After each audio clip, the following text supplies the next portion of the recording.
লিভারকে সুরক্ষিত রাখতে আমরা নিজেরা কি করতে পারি?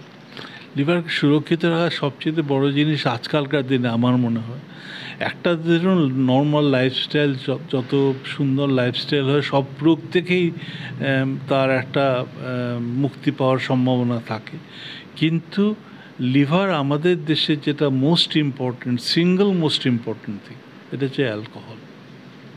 অ্যালকোহলটা মানে ইট হ্যাজ বিকাম এ মানে স্ট্যাটাস সিম্বল হয়ে গেছে। এবং আমরা যে অ্যালকোহল যে খাই, আমাদের কোনো পরিমিতি জ্ঞানই নেই যে অ্যালকোহল খেলেও যে কতটা পর্যন্ত সেফ লিমিট আছে। Actually there is no safe limit. Alcohol না খাওয়াটাই উচিত, এবং অ্যালকোহল খেলেও খুব পরিমিতি বোধ রেখে এবং স্পেয়ারিংলি রেগুলারলি না খাওয়াটাই মঙ্গল। এবং সেটা যদি করা যায় তাহলে পরে দেখবেন যে লিভার ডিজিজের বার্ডেন কিন্তু আমাদের অনেক কমে যাবে একটা। আর দ্বিতীয় কথা, যেখানে যেখানে ভ্যাকসিনেশন আছে সেই ভ্যাকসিনেশনগুলো নিয়ে নেওয়া 2 নম্বর।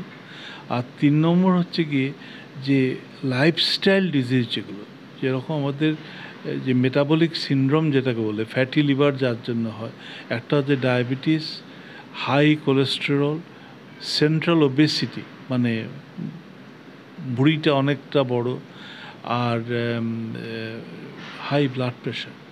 এই 4টে জিনিস কিন্তু খুব কন্ট্রোলে রাখা দরকার।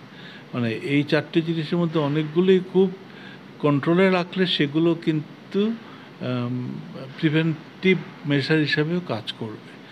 তো খাওয়া দাওয়ার ব্যাপারে কন্ট্রোল রাখা, ব্লাড প্রেশারটাকে যদি হয় কারোর ব্লাড প্রেশারটাকে কন্ট্রোল রাখা, অতিরিক্ত চর্বি জাতীয় খাওয়ার জিনিস না খাওয়া, এগুলো করলে পরে আমার মনে হয় লিভারটাকে যতটুকু সম্ভব আমরা শান্তিতে রাখতে পারি।